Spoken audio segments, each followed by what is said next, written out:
In this module, let us see how to install Node.js on your machine. There are different ways to install Node.js. One way is using Node.js installer, and the second way is using NVM.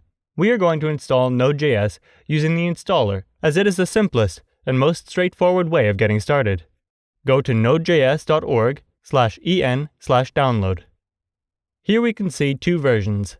LTS stands for long-term support, that was released and stable. The second one is the current version, which is under active development.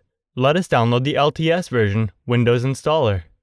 Once downloaded, double-click it or right-click. Select Install option. The installation process is a straightforward way like any other software installation. Accept the terms, and click Next. And Next.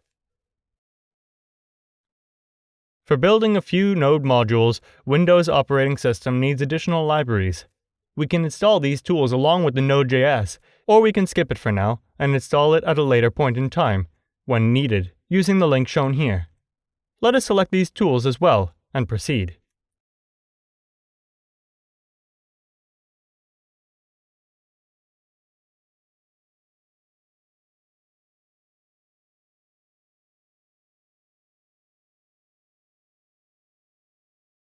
Once you click the Finish button, a prompt will appear.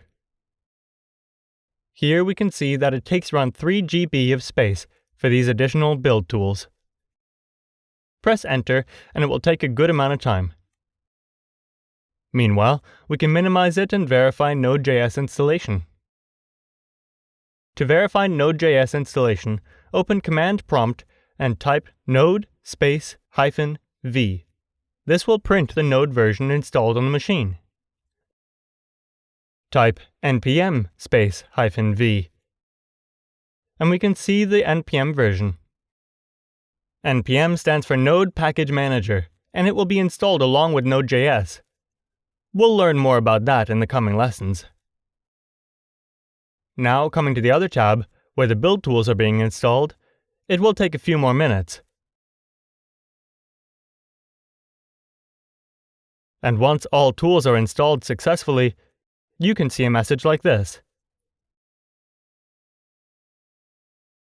Press Enter to exit and reboot your machine for these tools to take effect.